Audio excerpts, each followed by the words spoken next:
మన ప్రభువును రక్షకుడైన యేసుక్రీస్తు పరిశుద్ధ నామములో మీ అందరికీ కూడా ఈ పరిశుద్ధ దిన ఆరాధనకి ఆహ్వానాన్ని తెలియజేస్తూ ఉన్నాం.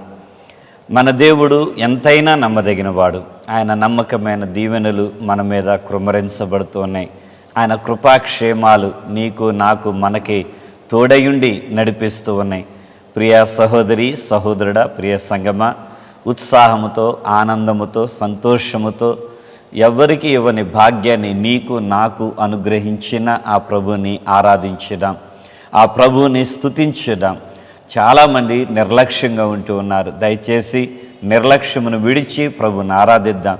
ఒకవేళ మీరు మందిరానికి రాలేటానికి కుదరకపోతే ఈ యొక్క పరిస్థితులను బట్టి ఇంట్లో ఉండి ఏకీభవించండి అయ్యే వరకు, లేదా మందిరములకు వచ్చి దేవుణ్ణి ఆరాధించండి. మీ కొరకై మందిర ద్వారములు తెరవబడి ఉన్నవి. ఉదయం 7 గంటలకి అలాగే 10 గంటలకి 2 ఆరాధనలు మనకి జరుగుతూ ఉన్నాయి.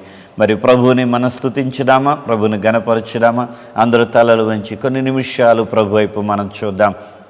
నమ్మదగిన దేవుని వైపు మనం చూద్దాం. అద్వితీయుడు, ఆయన ఆశ్చర్యకరుడు, ఆలోచనకర్త, ఆయన బలవంతుడైన దేవుడు, ఆయన సమాధానమునకు అధిపతి అయిన దేవుడు అని ప్రభువుని వర్ణిస్తూ ఉన్నాం. ఇదిగో ఆయన మంచి దేవుడై ఉన్నాడు. ఆయన ప్రేమ స్వరూపుడైన దేవుడై ఉన్నాడు. ఆయన సర్వజ్ఞాని అయి ఉన్నాడు. ఆయన సర్వంత్రయామి అయి ఉన్న దేవుడు. ఆయన సర్వేశ్వరుడై ఉన్నటువంటి దేవుడు. అటు దేవుని వైపు చేతులెత్తి ఆయననే స్తుతిద్దాం. హల్లెలూయా, హల్లెలూయా, హల్లెలూయా, హల్లెలూయా. ఇదిగో కీర్తనకారుడు దేవుణ్ణి ఆరాధిస్తూ ఉన్నాడు. కీర్తనకారుడు దేవుణ్ణి గణపరుస్తూ ఉన్నాడు, ప్రభువుని గణపరుస్తూ ఉన్నాడు. 150వ కీర్తనలో ఇదిగో ప్రభువుని ఈ రీతిగా స్తుతిస్తూ ఉండగా, ఈ ఉదయకాల సమయంలో ప్రభు మన పక్షంగా చూపిన ప్రేమను బట్టి మనము కూడా ఆయన్ని స్తుతించుదాం. దేవుని స్తుతించుడి, ఎల్లప్పుడు దేవుని స్తుతించుడి, ఆ దేవుని స్తుతించుడి, ఎల్లప్పుడు దేవుని స్తుతించుడి. ఆయన పరిశుద్ధ ఆలయమందు, ఆయన పరిశుద్ధ ఆలయమందు, ఆయన సన్నిధిలో, ఆయన సన్నిధిలో ఎల్లప్పుడు దేవుని స్తుతించుడి, దేవుని స్తుతించుడి, ఎల్లప్పుడు దేవుని స్తుతించుడి. ఆయన పరక్రమ కార్యముల్ బట్టి, ఆయన పరక్రమ కార్యముల్ బట్టి, ఆయన ప్రభవమును, ఆయన ప్రభవమును ఎల్లప్పుడు దేవుని స్తుతించుడి, దేవుని స్తుతించుడి, ఎల్లప్పుడు దేవుని స్తుతించుడి. పిల్లన గ్రోవులు చల్లగనుది, పిల్లన గ్రోవులు చల్లగనుది, ఎల్ల ప్రజలు చేరి, ఎల్ల ప్రజలు చేరి ఎల్లప్పుడు దేవుని స్తుతించుడి,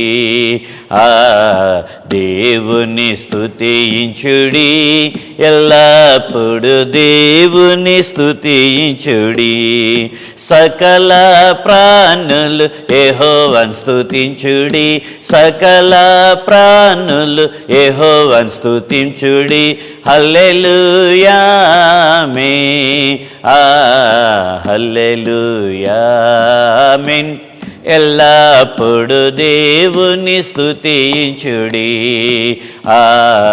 దేవుని స్తుతించుడి, ఎల్లప్పుడు దేవుని స్తుతించుడి. సకల ప్రాణులు దేవుని ఆరాధిస్తూ ఉండగా పిన్నలు పెద్దలు చిన్నలు ఇదిగో దేవుణ్ణి ఆరాధిస్తుండగా, సూర్య చంద్ర నక్షత్రములు దేవుణ్ణి ఆరాధిస్తూ ఉండగా, ఇదిగో పశువులు పక్షులు ప్రభుని ఆరాధిస్తుండగా, సముద్ర తరంగములు ప్రభుని ఆరాధిస్తూ ఉండగా, ఇదిగో ఆకాశ పక్షులు ప్రభుని ఆరాధిస్తూ ఉండగా, ఈ యొక్క ఉదయకాల సమయములు ఈ పరిశుద్ధ దినాన ఇదిగో నీవు నేను మనము కూడా ఆయనను సమీపించి ఆయన చేసిన మేలులను జ్ఞాపకము చేసుకొని ఆయన ఉన్నతమైన నామాన్ని, ఆయన మహోన్నతమైన నామాన్ని కీర్తించడం. హల్లెలూయ హల్లెలూయ హల్లెలూయ హల్లెలూయ.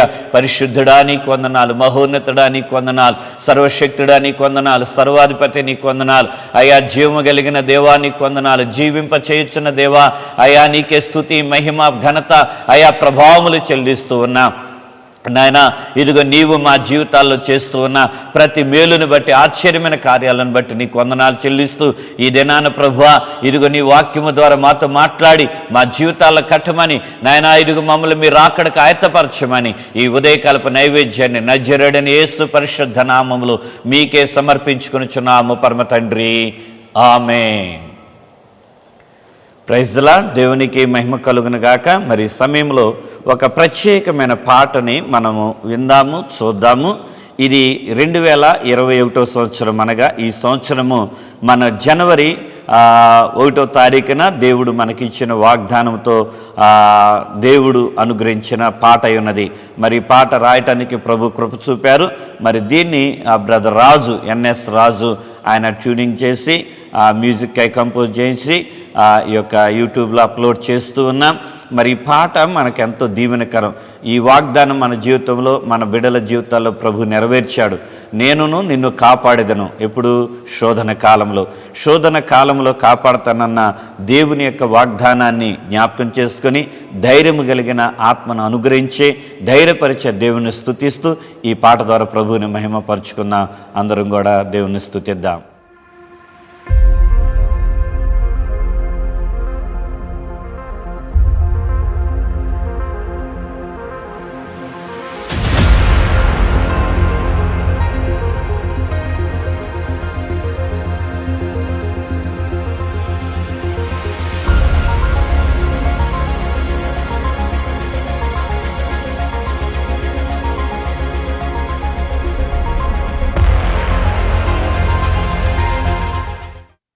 వాక్యమై ఉన్న యేసు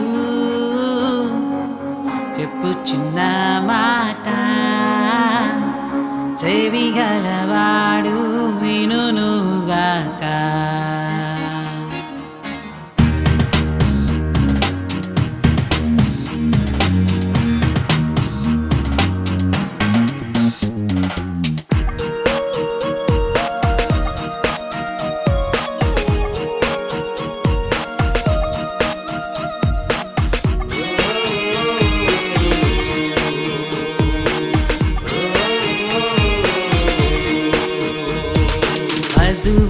సంగమ పరుడు యేసుని మాట విని ధైర్యము పొందుమా. వధువు సంగమ పరుడు యేసుని మాట విని ధైర్యము పొందుమా. సంగముతో ఆత్మా చెప్పుచున్న మాట, చెవి గలవాడు వినుగాక. వాక్యమై ఉన్న యేసు చెప్పుచున్న మాట, చెవి గలవాడు వినుగాక.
నీ క్రియలను ఎరిగిన దేవుడు జీవ కిరీటము ధరింపజేయును.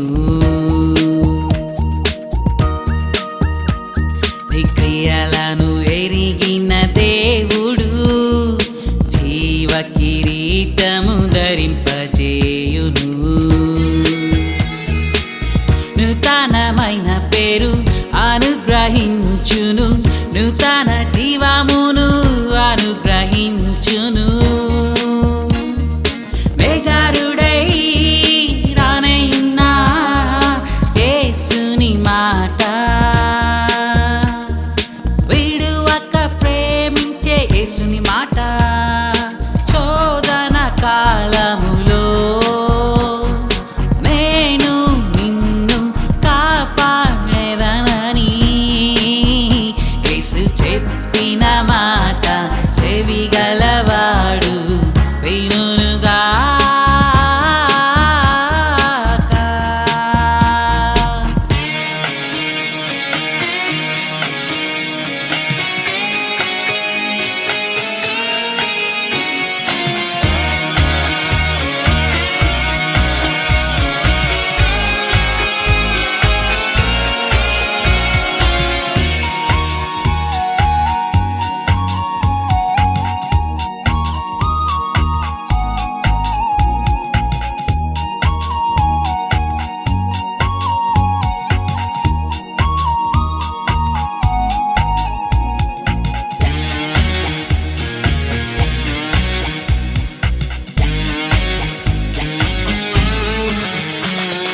స్థితిని ఎరిగిన దేవుడు మరుగైన మన్నాతో పోషించును.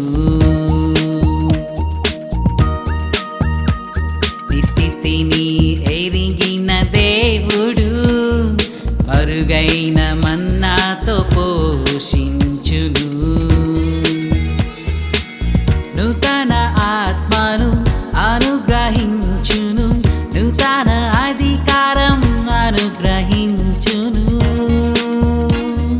సత్యముకు స్వరూపమైన యేసుని మాట బలపరిచి నడిపించే యేసుని మాట శోధన కాలములో నేను నిన్ను కాపాడెదనని యేసు చెప్పిన మాట చెవిగలవాడు వినుగాక.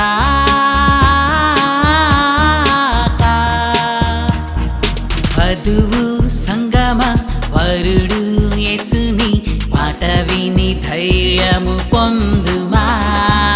వధువు సంగమ వరుడు యేసుని మాట విని ధైర్యము పొందుమా. సంగముతో ఆత్మ చెప్పుచున్న మాట చెవిగలవాడు వినుగాక. వాక్యమైన యేసు చెప్పుచున్న మాట చెవిగలవాడు వినుగాక. శోధన కాలములో నేను నిన్ను కాపాడెదనని యేసు చెప్పిన మాట చెవిగలవాడు వినుగాక. శోధన కాలములో నేను నిన్ను కాపాడెదనని యేసు చెప్పిన మాట చెవిగలవాడు వినుగాక.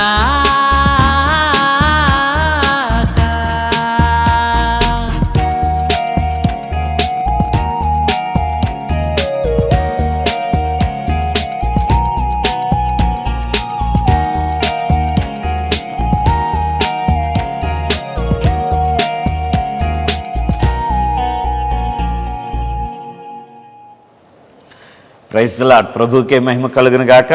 మరి వాగ్దానంతో కూడిన పాట మీరు పాడుతూ ప్రభువుని స్తుతిస్తూ ఉండండి. ఆయా సమయాల్లో మీరు చక్కగా విని మరి మరలా విని పాడండి, ప్రభువుని ఆరాధించండి. ఈ సమయంలో దేవుని వాక్యాన్ని విందాం. ఈ పరిశుద్ధ దినాన ఈ రోజున దేవుని యొక్క వాక్యాన్ని మరి ప్రత్యేకంగా మన మధ్యలో బ్రదర్ నతానియేల్ గారు ఉన్నారు. వారు మనందరికీ కూడా పరిచయమే.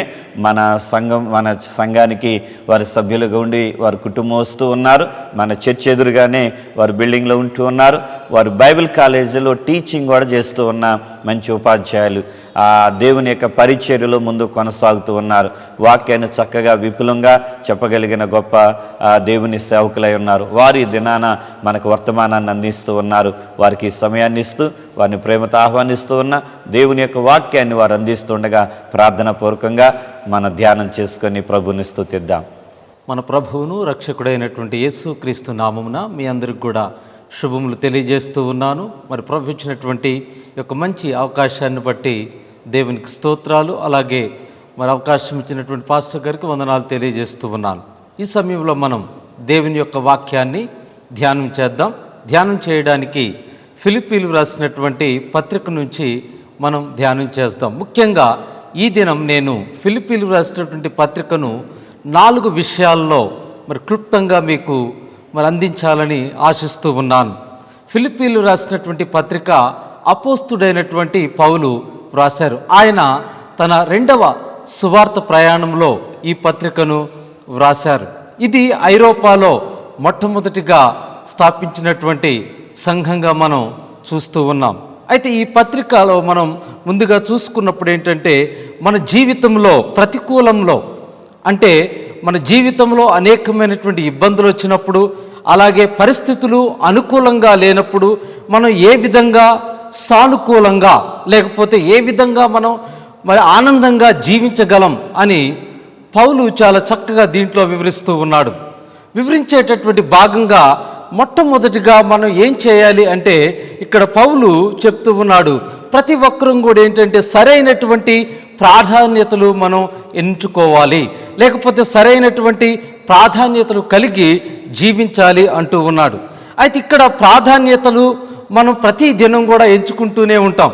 ఒకవేళ మనం పిల్లలను స్కూల్లో కానీ కాలేజీలో వేయాలనుకుంటున్నాం అనుకోండి, వాళ్ళు ఏ కాలేజీలో వేస్తే బాగుంటుంది, ఒకవేళ ఆ కాలేజీకి మనం ఏం చేస్తామంటే ప్రాధాన్యత అనే దాన్ని ఇస్తూ ఉంటాం. అలాగే మనం బట్టల షాప్కి వెళ్ళినా దేన్ని కొనుక్కోవాలి అని ఫలానది అని ఇస్తూ ఉంటాం. ఈ జీవితంలో భాగస్వామిని ఎన్నుకునేటప్పుడు కానీ లేదా ఏ విషయంలో మనం చూసుకున్నా కానీ ఏం చేస్తామంటే ఒక్కొక్క దానికి ప్రాధాన్యత ఇస్తూ ఉంటాం. కొంతమంది డబ్బుకు ప్రాధాన్యత ఇస్తారు, కొంతమంది మరి పిల్లలకు ప్రాధాన్యతనిస్తారు, కొంతమంది సమయానికి ప్రాధాన్యతనిస్తారు, కొంతమంది ఉద్యోగానికి ప్రాధాన్యతనిస్తారు. అయితే అపోస్తుడైనటువంటి పౌలు ఇక్కడ ఒక మాట చెప్తూ ఉన్నాడు. తను ఏమంటున్నాడంటే తను ఒక విషయానికి లేకపోతే ఒకరికి ప్రాధాన్యత ఇస్తూ ఉన్నాడు. దాన్ని మనం చూద్దాం. దయచేసి ఫిలిప్పీలకు రాసిన పత్రిక 1వ అధ్యాయము 20-21 వచనాల్లో నేను చూస్తున్నప్పుడు మనకి ఇక్కడ కనిపిస్తూ ఉంది. ఇక్కడ చూడండి, ఆయన ఏమంటున్నాడంటే నేను మిగులు నిరీక్షించుచున్న ప్రకారముగా మీ ప్రార్థనలను యేసుక్రీస్తు యొక్క ఆత్మ నాకు సమృద్ధిగా కలుగుట వలనను ఆ ప్రకటన నాకు రక్షణార్థముగా పరిణమించునని నేను ఎరుగుదును. ఇక్కడ గమనించాలి 21వ వచనం, నా మట్టుకైతే బ్రతుకుట క్రీస్తే, చావైతే లాభము. అయినను శరీరంతో నేను జీవించుటయే నాకున్న పనికి ఫల సాధనమైన ఎడల నేనేమి కోరుకుందునో నాకు తోచలేదు. చూడండి, ఇక్కడ 2 విషయాలు పౌలు మాట్లాడుతున్నాడు. ఒకదాన్ని ఏమంటున్నాడంటే లాభము అంటూ ఉన్నాడు, గెయిన్ అంటే లాభము. అలాగే రెండవది అది మేలు అని చెప్తూ ఉన్నాడు. అంటే ఒకటేమో మా మట్టుకైతే బ్రతుకుట క్రీస్తే, చావైతే లాభము. ఇక్కడ మనం చూస్తున్నప్పుడు బ్రతకడం చావడం కూడా పౌలు గారి దృష్టిలో ఏంటంటే మేలు అని చెప్తూ ఉన్నాడు. అని మనం గమనించాలి. ఇక్కడ ఎందుకు ఆయన క్రీస్తుకు ప్రాధాన్యత ఇస్తూ ఉన్నాడు అంటే క్రీస్తులో తను కనుగొన్నాడు ఏంటంటే మనం ముందు చదువుకున్నట్లుగా ఆయనలో ఆయన కనుగొన్నది నిత్య జీవం. నా జీవితం యొక్క ఉద్దేశం క్రీస్తే అని చెప్తున్నాడు. మనం వేరే మాటలో చెప్పుకోవాలంటే మన జీవితంలో అనేక ఉద్దేశాలు ఉండొచ్చు, లేకపోతే ఉండొచ్చు, కానీ ఇక్కడ క్రీస్తుకి పౌలు ప్రాధాన్యత ఇచ్చాడు. అందుకే ఆయన సమస్తాన్ని కూడా పెంటకుప్పగా ఎంచుకున్నాడు. దాన్ని మనం 3వ అధ్యాయంలో చూస్తూ ఉన్నాం. దేన్ని కూడా ఆయన ముందు పెట్టలేదు, క్రీస్తునే ముందు పెట్టుకున్నాడు. ఎందుకంటే ప్రియులారా, మనం చదువుతూ ఉన్నాం, ఇక్కడ మనం చూసినా సరే ఏమని చెప్తారంటే, చాలామంది మనం మొదట పెట్టవలసినటువంటి విషయాలను మనం ఎప్పుడు కూడా మొదటే పెట్టాలి.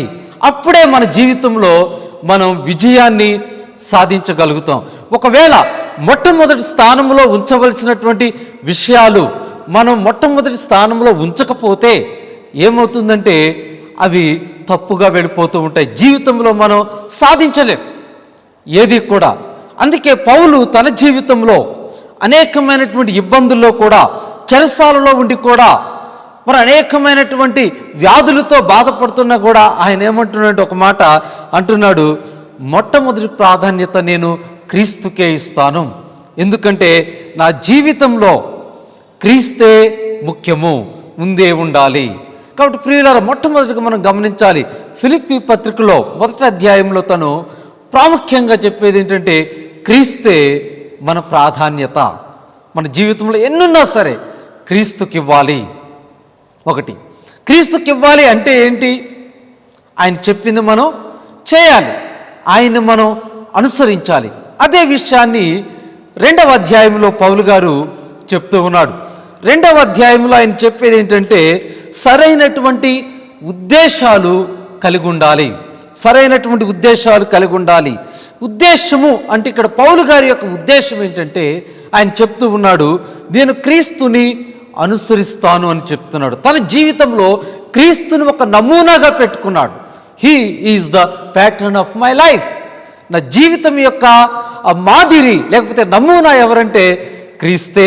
అందు గురించి 2వ అధ్యాయం 5వ వచనంలో ఆయన చెప్తూ ఉన్నాడు, క్రీస్తు యేసునకు కలిగిన ఈ మనస్సును మీరును కలిగియుండుడి.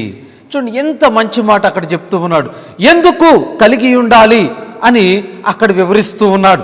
క్రీస్తు యేసునకు కలిగినటువంటి ఈ మనస్సు. ఈ మనస్సు అంటే ఏంటి?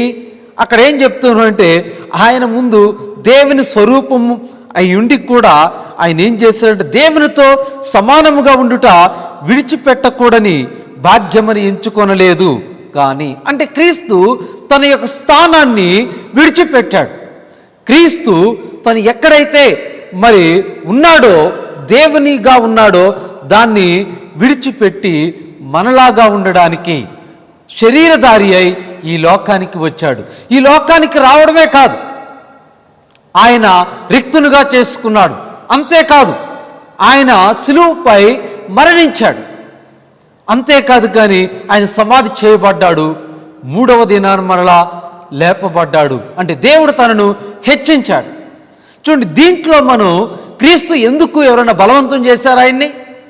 ఎవరన్నా లేదా ఒత్తిడి కలిగించారా? నీవు మరణించాలి తప్పదని? లేదు.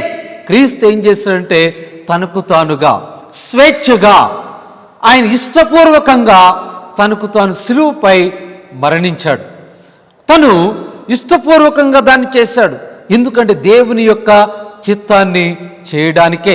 మనం సువార్తలో చదువుతాం, యేసు ప్రభువు వారు మరి అన్నారు చాలాసార్లు, ఏంటంటే నీ ఆహారం ఆకలి అవుతుంది అన్నప్పుడు ఆహారం గురించి మాట్లాడుతూ ఆయన ఏమంటాడంటే, నా ఆహారం ఏంటి?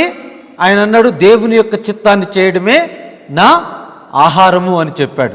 చూడండి ప్రియులారా, దేవుని యొక్క చిత్తాన్ని ఆయన నెరవేర్చాడు. మరి మనం కూడా ఆయన మాదిరిగా పెట్టుకొని దేవుని యొక్క చిత్తాన్ని నెరవేర్చేవారిగా ఉండాలి. అంతేకాదు, మరి ఆయన అనేక విషయాల్లో మనకు మాదిరే విధేయత చూపించాడు. మనం విధేయత చూపించాలి. అలాగే మనం మరి ఒకవేళ క్రీస్తు కొరకు శ్రమలు అనుభవించాలి. మనం అటువంటి మాదిరిగా అన్ని విషయాల్లో మనం క్రీస్తుని ఒక నమూనాగా పెట్టుకున్నప్పుడు ఏమవుతుందంటే, మనం కష్టాల్లో కూడా ఇబ్బందుల్లో కూడా ఆనందంగా మనం జీవించగలుగుతాం. అందుకే గమనించండి, క్రీస్తే మన యొక్క మొదటి ప్రాధాన్యత, క్రీస్తే మనం అనుసరించవలసినటువంటి వ్యక్తి, మన జీవితం యొక్క ఉద్దేశం. 3వది 3వ అధ్యాయంలో మనం చూసినప్పుడు ఆయన ఏమంటున్నాడంటే సరైనటువంటి లక్ష్యాలను మన జీవితంలో కలిగి ఉండాలి. అంటే సరైనటువంటి లక్ష్యాలను కలిగి ఉండాలి అంటే మన జీవితంలో క్రీస్తును అనుసరిస్తున్నప్పుడు మనం ఏమవుతూ ఉంటామంటే ఆయన యొక్క పరిపక్వతలోనికి ఎదుగుతూ ఉంటాం. అంటే వీ విల్ బికమ్ పర్ఫెక్ట్. ఇక్కడ పరిపూర్ణత లేకపోతే ఎదగటం అంటే ఏంటో పౌలు గారు చాలా చక్కగా చెప్తూ ఉన్నాడు. పౌలు గారు అంటూ ఉన్నాడు ఇక్కడ 3వ అధ్యాయం 12వ వచనం నుంచి 16వ వచనంలో ఇక్కడ పౌలు గారు ఏమంటూ ఉన్నాడంటే నేను ఇదివరకే పట్టుకొని ఉన్నానని తలంచుకొనను, అయితే ఒక పని మాత్రం చేస్తూ ఉన్నాను. అదేంటంటే వెనుకున్నవి మరచి ముందున్న వాటి కొరకై వేగిరపడుచు క్రీస్తు యేసునందు దేవుని ఉన్నతమైన పిలుపునకు కలుగు బహుమానము పొందవలనని గురి యొద్దకే పరిగెత్తుచూ ఉన్నాను. ఇక్కడ చూడండి, పౌలు గారికి ఏముందంటే ఒక గురి అనేది ఉంది. తన జీవితంలో ఒక గురి పెట్టుకున్నాడు. ఏంటి ఆ గురి అంటే బహుమానం పొందాలి. ఆ బహుమానం ఎవరిలో ఉంది అంటే క్రీస్తులో ఉంది.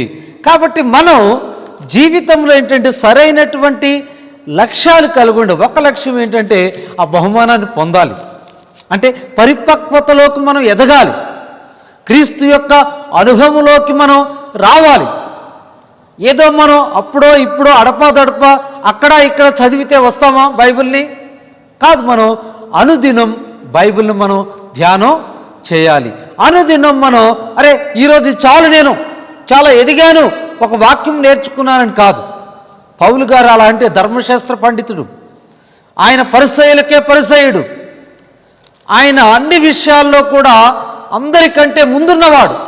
ఆయన ఏమంటున్నాడంటే నేను అప్పుడే సాధించాను అని నేను అనుకోవట్లేదు, కానీ వెనుకున్నవి మరచి ముందున్న వాటి కొరకై వేగిరముగా అంటే ఆతృతతో నేను ఎప్పుడు ఇంకా యేసుక్రీస్తు గురించి ఇంకా ఎదగాలి, ఆయన యొక్క పునరుత్థాన బలాన్ని తెలుసుకోవాలి, ఆయన శ్రమల్లో నేను ఇంకా పాలివాడున ఎలా అవ్వాలి అని అన్ని విషయాలు ఆయన ఏం చేస్తూ ఉన్నాడంటే ఒక గురి కలిగి తన జీవితంలో ముందుకు వెళ్తున్నాడు. అందుకే 1 కొరింథీయుల పత్రికలో 9వ అధ్యాయం 24వ వచనంలో ఆయన ఏమంటున్నాడు, నేను గాలితో పోరాడుతున్నట్లయితే యుద్ధం చేస్తున్నట్లు నేను చేయట్లేదు, కానీ నేనేం చేస్తున్నానంటే ఒక లక్ష్యంతో ముందుకు వెళుతూ ఉన్నాను, గురి యొద్దకే పరిగెత్తుతూ ఉన్నాను. చూడండి ప్రియులారా, మన జీవితంలో అనేక లక్ష్యాలు మనం కలిగి ఉండొచ్చు. నా పిల్లవాడిని కలెక్టర్ చేయాలనుకుని ఒక లక్ష్యంతో నువ్వు పని చేయవచ్చు, లేకపోతే నేను ఈ 5 సంవత్సరాల్లో ఒక ఇల్లు కట్టాలని ఒక లక్ష్యం కలిగి ఉండొచ్చు, లేకపోతే ఈ 10 సంవత్సరాల్లో నేను ఇలా ఉండాలి అని నీ ఒక లక్ష్యంతో ముందుకు వెళుతూ ఉండొచ్చు. కానీ ఏ లక్ష్యం కూడా నిన్ను సంతోషపరచలేవు ఇబ్బందుల్లో. కానీ ఒక లక్ష్యం నిన్ను సంతోషపరిచేది, నిన్ను ఆనందంగా ఉంచగలిగేది ఏంటంటే క్రీస్తుని కలిగేటువంటి బహుమానం, ఆ నిత్య జీవం అనే బహుమానం మాత్రమే నిన్ను సంతోషపరిచేటటువంటి విషయం. కాబట్టి మనం ఏంటంటే గుర్తుంచుకోవాలి, ఇక్కడ పౌలు 3వ అధ్యాయంలో చెప్తున్నట్లుగా మనం క్రీస్తు కొరకే మనం పరిగెత్తాలి. అందుకే ఆ లక్ష్యం గురించి పరిగెత్తాలి. మనం అనుకోకూడదు ఇదివరకే నేను సాధించాను అని. లేదు, అంటే ఇక్కడ ఏంటంటే దాని యొక్క అర్థం పరిపూర్ణత అనే దానికి ఇక్కడ ఏదో మనం అన్ని విషయాల్లో పర్ఫెక్ట్గా ఉన్నాం, సరిగ్గా ఉన్నామని కాదు. అదేంటంటే సరి చేసుకుంటూ, రిపేర్ అంటాడు, అంటే సరి చేసుకుంటూ మనం ముందుకు సాగుతూ ఉండాలి. ఇది గలతీయులకు రాసినటువంటి పత్రిక 6వ అధ్యాయం 1వ వచనంలో ఆయన చెప్తూ ఉంటాడు, ఏంటంటే బలహీనమైనటువంటి వ్యక్తిని మనం ఏం చేయాలి, పైకి లేవాలి, అంటే సరి చేయాలి, ఆయన మనం సరైనటువంటి మార్గములోనికి నడిపించాలి అని చెప్తూ ఉంటాడు. ఇలా మనం ఏంటంటే క్రీస్తులో పరిపక్వత దశలోనికి వెళ్ళడానికి మనం ఉండాలి. అప్పుడేమవుతుందంటే మన జీవితంలో ఇబ్బందులలో, అననుకూలమైనటువంటి సమయాల్లో కూడా మనం సానుకూలంగా లేకపోతే సంతోషంగా ఉండగలుగుతాం. అది 3వ అధ్యాయంలో మనం ముఖ్యంగా చూస్తూ ఉన్నాం.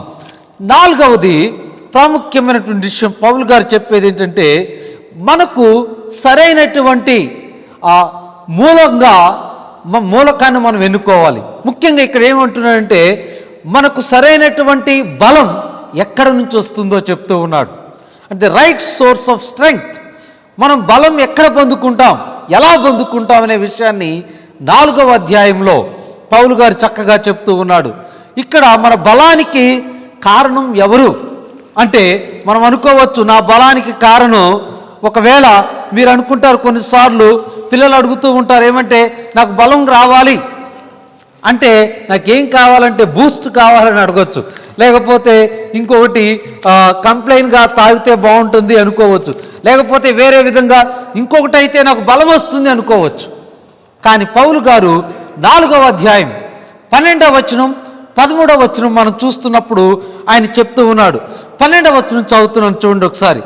దీన స్థితిలో ఉండనెరుగుదును, సంపన్న స్థితిలో ఉండనెరుగుదును, ప్రతి విషయంలోనూ అన్ని కార్యములలోనూ కడుపు నిండి ఉండుటకును, ఆకలి కొని ఉండుటకును, సమృద్ధి కలిగి కొరిగి ఉండుటను, లేమిలో ఉండుటకును నేర్చుకొని ఉన్నాను. అయితే ఎలా నేర్చుకున్నాడు? ఎవరిలో ఆయన అంత ఆనందంగా, సంతృప్తిగా, సాటిస్ఫాక్షన్ కలిగి ఉండగలిగాడు అంటే 13వ వచనంలో చెప్తూ ఉన్నాడు, నన్ను బలపరచువాని యందే నేను సమస్తమును చేయగలను, అయినను నా శ్రమలలో మీరు పాలు పుచ్చుకున్నది మంచి పని. ఇక్కడ చూడండి, ఒక మాట చెప్తున్నాడు, అయినను నన్ను బలపరచువాని యందే నేను సమస్తమును చేయగలను. ఎవరైనా బలపరిచేది ఇన్ని, ఎవరైనాకి బలమిచ్చేది అంటే యేసు క్రీస్తు ప్రభువారు. చూడండి, ప్రతి విషయంలో ఆయన క్రీస్తుని మహిమపరుస్తూ ఉన్నాడు, క్రీస్తుని ముందు పెడుతూ ఉన్నాడు, క్రీస్తుని గురిగా పెడుతూ ఉన్నాడు. అందుకంటున్నాడు, నన్ను బలపరచువాని యందే అంటూ ఉన్నాడు. ప్రియులారా, మనం ఇంకోసారి గమనిస్తే ఆయన క్రీస్తునే, ఎందుకంటే ఎంత గొప్పగా ఆయన నుంచి బలం పొందుకున్నాడంటే ఆ బలం ఏది కూడా ఆయనకి చేకూర్చలేకపోయింది. ఒకవేళ మనం కొన్నిసార్లు అనుకుంటాం, అరే నేను ఫలానా మంచి గొప్ప కులంలో పుడితే ఆ కులం నాకు బలం ఇచ్చేదేమో, చూడు ఫలానా కులాన్ని అనుకుంటారు. ఈయన అంటున్నాడు 3వ అధ్యాయం 4వ వచనంలో, కావలినంటే నేను శరీరమును ఆస్పాదము చేసుకుని వచ్చును. మరి ఎవడైనాను శరీరమును ఆస్పాదము కొనదలిచిన ఎడల నేను మరి ఎక్కువగా చేసుకొని వచ్చును. ఎవరైనా శరీరాన్ని అంటే ఫలానా నేను వాణ్ణి అని అనుకుంటే నాకంటే ఎక్కువ ఎవడో లేడయా అంటూ ఉన్నాడు. ఆయన ఇంకా చెప్తూ ఉన్నాడు, నేను 8వ దినమున సున్నతి పొందాను. ఎవరైనా గర్విస్తున్నారా? నేను సున్నతి పొందాను, ఇజ్రాయేలు వంశపు వాణ్ణి, సంతానమ, ఇక్కడ చూడండి అంటున్నాడు, వంశపు వాణ్ణి, బెన్యామీను గోత్రంలో పుట్టి హెబ్రీల సంతానమైన హెబ్రీయుడనై. చూడండి ప్రియులారా, అతనికి ఉన్నటువంటి క్రెడెన్షియల్స్, యోగ్యతలు, అర్హతలు మనం చూస్తూ ఉన్నప్పుడు ఆయన చెప్తూ ఉన్నాడు, నేను ఫలానవాణ్ణి. ఇవి ఆయనకి ఆనందాన్ని ఇచ్చాయా? ఇవి ఆయనకి బలాన్ని చేకూర్చాయా? లేదు. చాలామందిని చూస్తూ ఉన్నాం, చాలామంది కొంతమంది అంటూ ఉంటారు, తగిలిస్తారు వెనకాలని, అంటే వాళ్ళ యొక్క కులాలను లేకపోతే వాళ్ళ యొక్క వాటిని తగిలించుకుంటూ ఉంటారు, ఎందుకంటే అదొక బలం చేకూరుస్తుంది ఏమని పౌలు అంటున్నాడు. లేదు లేదు, పౌలు ఇంకా ముందుకు వెళ్తూ ఉన్నాడు. కొంతమంది విద్యను బట్టి బలాన్ని పొందుకుంటామంటారు, విద్యను బట్టి మనకు శక్తి వస్తుంది అనుకుంటారు. పౌలు అంటున్నాడు, ధర్మశాస్త్ర విషయము పరిసయ్యుడనై, ఆసక్తి విషయములో సంఘమును హింసించువాడనై. అంటే ధర్మశాస్త్ర విషయంలో, నీతి విషయంలో అనింద్యుడనై. చూడండి, ఒకటి వాక్యంలో ఆయన చాలా నైపుణ్యత కలిగినటువంటి వ్యక్తి, ధర్మశాస్త్రం కొరకు ఎవరినైనా హింసించడానికి ముందుకెళ్తున్నటువంటి వ్యక్తి, అలాగే ధర్మశాస్త్ర నీతి విషయంలో అనింద్యుడు. ఎటువంటి నింద లేనటువంటి ఈ వ్యక్తి ఏమంటున్నాడంటే, ఆయనను ఏవేవి నాకు లాభకరములై యుండెనో వాటిని క్రీస్తు నిమిత్తము నష్టముగా ఎంచుకుంటేని. ప్రైజ్ ది లార్డ్ చెప్తూ ఉన్నాడు ఇక్కడ. అయినను, ఈవెన్ దో, ఏవేవి నాకు లాభకరములై ఉండెనో, ఇవన్నీ లాభాలు. పిల్లలు మనం గమనించాలి, ఇక్కడ ఇవన్నీ నాకు లాభకరంగా ఉన్నాయి ఆయన ఏమన్నాడు మొదటి అధ్యాయంలో? క్రీస్తు కొరకు బ్రతకడం, చావడం కూడా నాకు లాభం అన్నాడు. అలాగే క్రీస్తులో నేను బలపరచబడ్డాను 4వ అధ్యాయంలో చెప్తూ ఉన్నాడు. వాటిని క్రీస్తు నిమిత్తము నష్టముగా ఎంచుకుంటుని అని చెప్తూ ఉన్నాడు. ఎందుకంటే మనం అనుకోవచ్చు వేరే విషయాల గురించి అని. కాదు, నిశ్చయముగా నా ప్రభు అయిన యేసుక్రీస్తును గూర్చిన అతి శ్రేష్టమైన జ్ఞానము నిమిత్తమై సమస్తమును నష్టముగా ఎంచుకొనుచున్నాను. హల్లెలూయా. ఇక్కడ చూడండి, సమస్తాన్ని అక్కడ కొన్నే పేర్కొన్నాడు, కానీ మీరు ఇంకా పట్టిక తయారు చేసుకోవచ్చు పౌలు జీవితాన్ని చూసి. అన్నిటినీ కూడా ఆయన నష్టంగా ఎంచుకున్నాడు క్రీస్తుని నిమిత్తము. అలాగే క్రీస్తును సంపాదించుకొని ధర్మశాస్త్రం వలన నా నీతిని గాక ఆయన అంటున్నాడు, క్రీస్తునందలి విశ్వాస మూలమునైన నీతి అనగా విశ్వాసమును బట్టి దేవుడు అనుగ్రహించు నీతి గలవాడైన ఆయన యందు అగపడు నిమిత్తము. అంటే క్రీస్తునే కలిగి ఉండి నిమిత్తము, క్రీస్తులోనే కనపడాలి, క్రీస్తునే చూపించాలి అనే నిమిత్తము ఆయన సమస్తాన్ని కూడా నష్టంగా ఎంచుకున్నాడు. అందుకే ఆయన ఈ మాట చెప్పగలిగాడు. ఏంటంటే ఆయన ఒక మాట అన్నాడు ఇక్కడ, నన్ను బలపరచు వాని యందే నేను సమస్తమును చేయగలను అని చెప్తూ ఉన్నాడు. ఆయన బలం ఇక్కడే కాదు, ఇంకా క్రీస్తుకి తనకున్నటువంటి సంబంధాన్ని బట్టి వచ్చినటువంటి ఆయన బలం వేరే చోట కూడా ఆయన చెప్తూ ఉన్నాడు. తిమోతికి రాసినటువంటి మొదటి పత్రిక 1వ అధ్యాయం 12వ వచనంలో మనం చూసినప్పుడు కూడా ఆయన తన బలం ఎంత గొప్పదో అక్కడ కూడా ఆయన మాట్లాడుతూ ఉన్నాడు. ఏంటంటే క్రీస్తులో తనకున్నటువంటి బలం చాలా గొప్పది అని చెప్తూ ఉన్నాడు. అయితే ఇవన్నీ కూడా ఎందుకు చేశాను అంటే తెలియక చేశాను అని హింస గురించి మాట్లాడుతూ ఉన్నాడు. కానీ తనలో గొప్ప బలాన్ని పొందుకున్నాను అని చెప్తూ ఉన్నాడు. అలాగే ఆయన ఇంకా 2వ తిమోతి 4:17లో కూడా చెప్తూ ఉన్నాడు. ఏమనంటే ఆయన అన్నాడు, అయితే నా ద్వారా సువార్త పూర్ణముగా ప్రకటింపబడు నిమిత్తమును అన్యజనులందరూ దాని విను నిమిత్తమును ప్రభువు నా ప్రక్క నిలిచి. చూడండి, అక్కడ మనం గమనించాలి, మన ప్రక్క అంటే ప్రభువు. ఇక్కడ చెప్తున్నాడు పౌలు పక్క నిలిచింది ఎవరంటే యేసు ప్రభువు.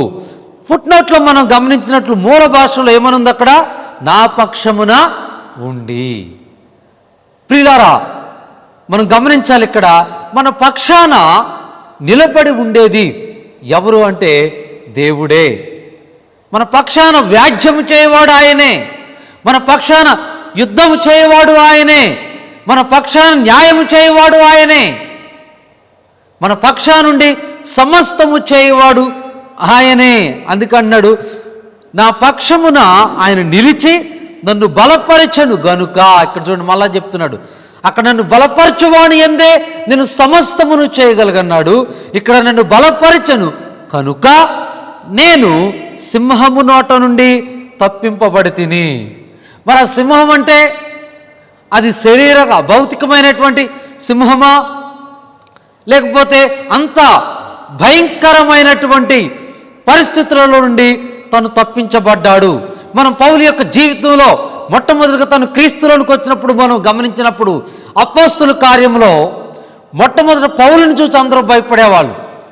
కానీ తరువాత పౌలుని చంపాలని చాలామంది ప్రయత్నం చేశారు. అనేక మార్లు అనేకమైనటువంటి శ్రమల గుండా తను వెళ్ళాడు, తను దాచారు కూడా, తప్పించారు కూడా. అంటే చూడండి, ఇదంతా ఎవరు చేశారు మనం అనుకుంటాం, వాళ్ళు అనుకుంటాం. ప్రభువు పక్షాన ఉండి బలపరిచాడు గనుక ఆయన తప్పించబడ్డాను అని చెప్తూ ఉన్నాడు. ప్రభువు ప్రతి దుష్కార్యము నుండి నన్ను తప్పించి అని చెప్తున్నాడు. చూడండి, ప్రతి దుష్కార్యం అంటే చెడు పనుల నుంచి, చెడు యొక్క కార్యాల నుంచి, క్రియల నుంచి ఆయనే తప్పించాడు. తప్పించి తన పరలోక రాజ్యమునకు చేరినట్లు నన్ను రక్షించును. యుగ యుగములకు ఆయనకు మహిమ కలుగును గాక, ఆమెన్. ఇక్కడ చూస్తే మనం ప్రియులారా చాలా చక్కగా పౌలు ధైర్యంతో ఒప్పింప చేయబడి మాట్లాడుతున్నాడు. ఏదో ఆయన పెదవులతో మాట్లాడినటువంటి మాటలు కాదు ఇవి. ఎందుకంటే మనం 2వ కొరింథీ 11వ అధ్యాయంలో చూసినప్పుడు కూడా పౌలు ఏ విధంగా క్రీస్తు కొరకు శ్రమల గుండా వెళ్ళాడో చూపిస్తూ ఉన్నాడు. అయితే మనం చూస్తే అనేక మంది శ్రమల గుండా క్రైస్తవులు కూడా వెళుతూ ఉండొచ్చు. ఈ దినాల్లో మనం చూసుకున్నప్పుడు అనేక శ్రమలు అంటే రకరకాలుగా రావచ్చు. కొన్ని మనం సొంతగా కొనుక్కుంటాం. అంటే సొంతగా కొనుక్కోవడం అంటే అర్థం ఏంటంటే మనమే తెచ్చుకుంటాం వాటిని. మనం పొరపాటున లేతే ఒక సామెత ఉంది ఏంటంటే కంచెలో కూర్చుంటారంట కయ్యానికి. అంటే కొంతమంది ప్రతిదానికి రియాక్ట్ అయ్యామనుకోండి అనవసరంగా, దాన్నే మనం చెప్పుకున్నాం సరైనటువంటి విధానంగా మనం లేనప్పుడు ఏమవుతుందంటే సరైన విషయాన్ని ఒక బలంగా మనం తీసుకోకుండా పనికి మాలిన వాటిని ఎంచుకున్నప్పుడు అలాగే జరుగుతుంది. కానీ ఇక్కడ పౌలు అలా చేయలేదు. తన బలం డబ్బు అనుకోలేదు, తన బలం విద్య అనుకోలేదు, తన బలం బంధువులు అనుకోలేదు, తన బలం లేదా తనకున్నటువంటి అర్హతలు అనుకోలేదు. తన బలం ఎవరు అనుకున్నాడంటే క్రీస్తే. క్రీస్తే నా పక్షాన ఉండేవాడు, దేవుడే నా పక్షాన ఉండేవాడు. ఈ సమయం అంటే పౌలు ఈ పత్రిక రాసినప్పుడు ఎక్కడున్నాడంటే ఫిలిప్పీ పత్రిక రాసినప్పుడు తను జైల్లో ఉన్నాడు, చెరసాల్లో ఉన్నాడు. చెరసాల్లో ఉండి కూడా ప్రజలు బాధపడుతూ ఉంటే సంఘం ఆ ఫిలిప్పీ సంఘాన్ని ఏం చేస్తున్నాడంటే బలపరుస్తూ ఉన్నాడు. అందుకే ఆనందంగా ఉండండి అంటున్నాడు. ఈ ఆనందం అనేది మనం కొనుక్కునేది కాదు. మనం కొనుక్కునే ఆనందం ఎలాంటిదంటే తాత్కాలికమైంది. మనం అనుకుంటాం మన జేబులో డబ్బులు ఉన్నప్పుడు ఆనందంగా ఉంటామని. ఈ ఆనందం వచ్చినట్టు వచ్చి ఏమైపోద్దంటే మాయమైపోద్ది.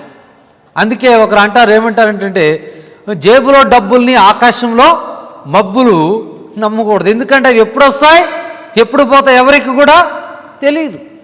ఈ తాత్కాలికమైనటువంటి ఆనందం. కానీ పౌలు మాట్లాడేది ఏంటంటే శాశ్వతమైనటువంటి ఆనందం కొరకు ఆయన పరిగెత్తుతూ ఉన్నాడు. అందుకే ఈ శాశ్వతమైన ఆనందాన్ని కొరకు మనం ఈ భూలోకంలో జీవించడానికి మనల్ని బలపరిచేది, మనల్ని స్థిరపరిచేది, విశ్వాసంలో మనల్ని ముందుకు నడిపించేది ఎవరంటే ప్రభు అయినటువంటి యేసు క్రీస్తు. ఆయనకే మహిమ కలుగును గాక. ఆయన తను అందుకే పౌలు అన్నాడు, ఆ విధంగా చెప్తున్నాడు, the lord stood with me అంటున్నాడు. ఆయన నిలబడి పక్షాన బలపరిచాడు అని అక్కడ చెప్తూ ఉన్నాడు. అంతేకాదు పౌలు చెప్తూ ఉన్నాడు ఎఫెసీ పత్రికలో కూడా, నన్ను బలపరచువాడు ఆ ప్రభువునందు బలవంతులై ఉండండి. క్రీస్తు యొక్క కృపలో ఆ ఎఫెసీలో రాసిన పత్రిక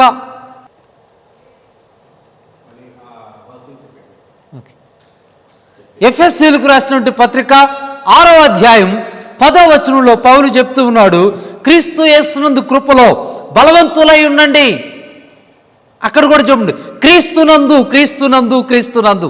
మనం గమనించాలి, క్రీస్తునందు రక్షణ, క్రీస్తునందు ఆనందం, క్రీస్తునందు సమస్తము, క్రీస్తునందు దేనియందు కాదు, ప్రభువునందు ఆనందించండి. ప్రభువునందు క్రీస్తునందు సమస్తము మనకు ఆనందాన్ని ఇచ్చేదైనా, మనల్ని బలపరిచేదైనా, మనల్ని గురి వద్దకు చేర్చేదైనా, మనల్ని సరైనటువంటి ప్రాధాన్యత ఎంచుకునేటట్లు చేసేదైనా ఏంటంటే అది క్రీస్తునందు మాత్రమే సాధ్యము.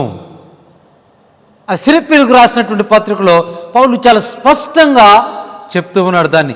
అంతేకాదు మనం అపోస్తలుడైన పౌలు పత్రికలు చదివినప్పుడు ఆయన ఉపయోగించేది ఏంటంటే క్రీస్తునందు, క్రీస్తులో. క్రీస్తునందు మీకు ఏ శిక్షా విధియు లేదు, క్రీస్తులో మనకు నిత్య జీవము, దేనిలో కాదు. చాలామంది మంచి పనులు చేస్తే వస్తుంది ఇది, మంచి పనులు చేయాలి, విశ్వాసం యొక్క అది ఫలితం అది, కానీ దాని ద్వారానే కాదు.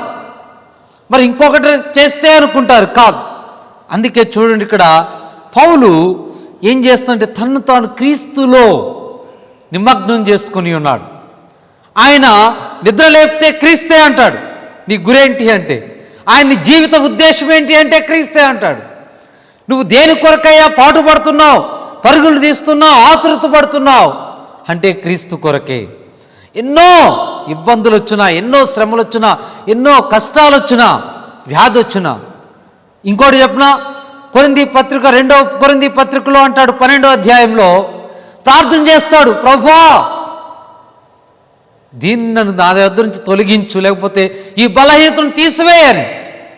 మనమందరం ఏం ఎక్స్పెక్ట్ చేస్తామంటే ప్రార్థన చేసినప్పుడు వెంటనే దేవుడు అవును తీసేస్తున్నా, అవును తొలగిస్తున్నా, అవును నీకు అనుగ్రహిస్తున్నా, అవును నీకు దీవిస్తున్నా అని జవాబు రావాలనుకుంటాం.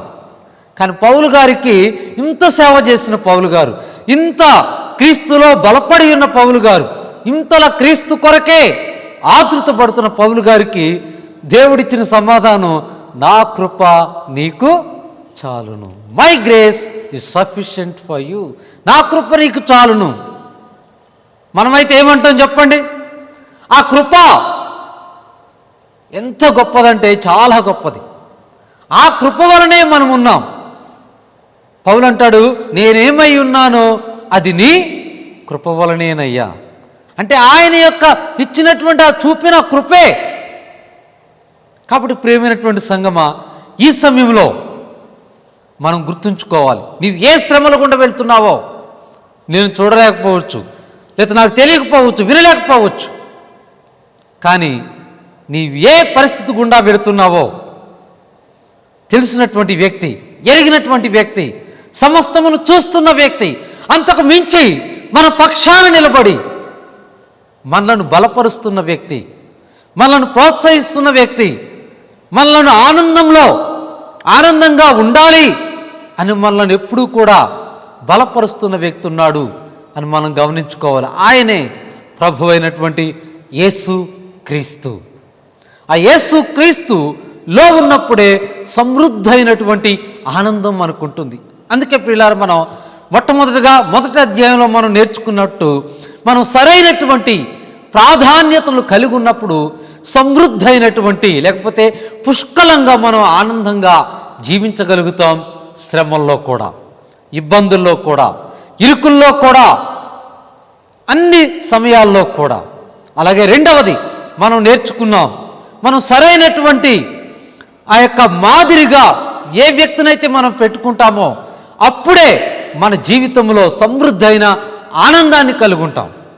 మూడవది, సరైనటువంటి లక్ష్యాలు మనం ఎప్పుడైతే మన జీవితంలో కలిగి వాటి కొరకు గురి వద్దకు పరిగెత్తుతామో అప్పుడే మన జీవితంలో పుష్కలంగా ఆనందంగా శ్రమల్లో కూడా మనం జీవించగలుగుతాం. నాలుగవది, పౌలు గారు మనం ఎవరినైతే మనం బలంగా, లేకపోతే ఈయన ద్వారానే నన్ను బలం వస్తుంది అని పెట్టుకుంటామో, సరైనటువంటి దాన్ని మనం బలంగా వారిని ఎంచుకుంటామో అప్పుడే సమృద్ధిగా, లేకపోతే పుష్కలంగా మనం శ్రమల్లోనైనా, ఇబ్బందుల్లోనైనా, కష్టాల్లోనైనా, నష్టాల్లోనైనా, ఏ పరిస్థితిలోనైనా మనం ఆనందంగా జీవించగలుగుతాం. ఈ దినాన నువ్వు ఏ విధంగా జీవిస్తూ ఉన్నావు? ఆనందంగా ఉన్నావా, లేకపోతే కృంగిపోతూ ఉన్నావా? ప్రతికూలతలు ఎదురైనప్పుడు సానుకూలంగా దాన్ని చూసుకోగలుగుతున్నావా, లేకపోతే బాధపడుతూ ఉన్నావా? గుర్తుంచుకోండి, క్రీస్తునందుంటే ఆ ఆనందం మనకుంటుంది. అందుకే పౌలు చెప్తూ ఉన్నాడు, రోమీయులకు రాసిన పత్రిక 8వ అధ్యాయంలో 30 నుంచి మనం చదువుకున్నప్పుడు ఆయన అంటూ ఉన్నాడు కదా, ఏది కూడా క్రీస్తు యొక్క ప్రేమ నుండి నన్ను ఎడబాపదు. అది ఉపద్రవమైనా, అది కరువైనా, వస్త్రహీనతైనా, లేక దారిద్ర్యమైనా, ఏ లేమైనా, nothing can separate us from the love of God. దేవుని యొక్క ప్రేమ నుంచి ఏది కూడా మనలను ఎడబాపదు, లేకపోతే విడదీయలేదు. కాబట్టి ప్రియమైనటువంటి సంగమా, నీ పరిస్థితిని బట్టి కృంగవద్దు, నీ స్థితిని బట్టి సనగవద్దు, నీ స్థితిని బట్టి కనుక్కోవద్దు. కానీ గుర్తుంచుకో, పౌలు గారు చెప్పినట్లు ఆయన జీవితంలో కలిగి ఉన్న లక్ష్యాలను గుర్తుంచుకోండి. అలాగే పౌలు గారు చెప్పినట్లు 4వ అధ్యాయంలో నీ యొక్క చింతను తీసివేసి ఆ స్థానంలో క్రీస్తుకి విజ్ఞాపన చేసేవారిలాగా, ప్రార్థించేవారిలాగా ఉండండి. అప్పుడు సంతోషాన్ని, పుష్కలంగా ఆనందాన్ని మనం పొందగలుగుతాం. అట్టి కృప ప్రభు అయినటువంటి యేసు మనందరికీ దయచేయునుగాక. ఆమేన్. ప్రార్థన చేసుకుందాం. ప్రభు అయినటువంటి యేసు నీ వందనాలు చెల్లిస్తూ ఉన్నాం.